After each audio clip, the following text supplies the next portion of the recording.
So the book starts out when young boys playing redcoats and patriots. Yeah. That's a very interesting thing. Yeah. Find a body, and a quiet Quaker stonecutter, Jacob Mall, has been accused of murder.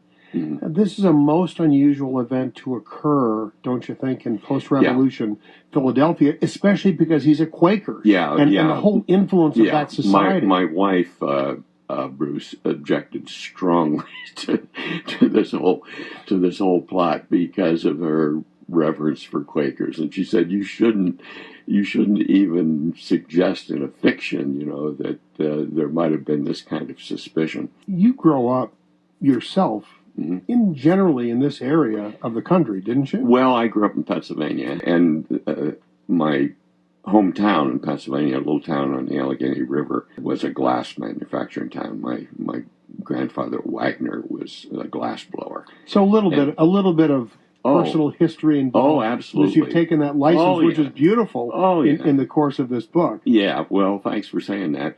There's all kinds of personal details that, of course, I alone would know about. But one of the sentences that I'm most proud of in here is the way chickens walk.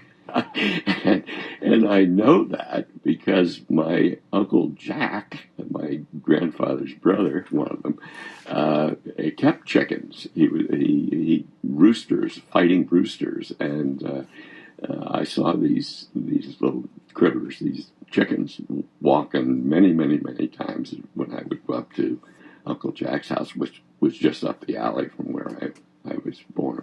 I was born and raised in a little town of 1,000 people. So, and there was an outhouse that was still in use. A necessary, as it was another called. Word I learned for the first time reading the book. Well, in the 1780s, those things, privies, we would call were called necessaries. It's kind of a nice word. I mean, it's an accurate word. The men's room, the women's room. I don't think that's as precise as the necessary. So that, all this kind of thing, figures in. There was a wash house.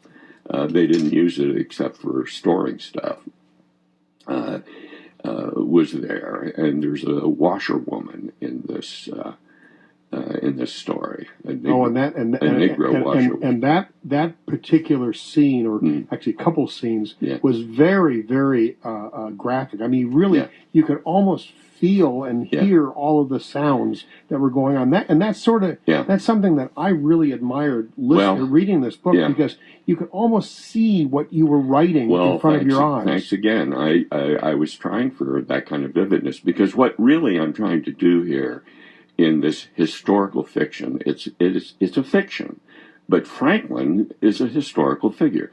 And what I was trying to do was to introduce Benjamin Franklin in this story as a real person. So do you think that perhaps in real life, maybe Benjamin Franklin was this sort of person that could potentially or theoretically been in back of this sort of an investigation? Oh yeah, he could have done this, because as I point out in a prefatory remark I make for the novel, he did so many things in his life.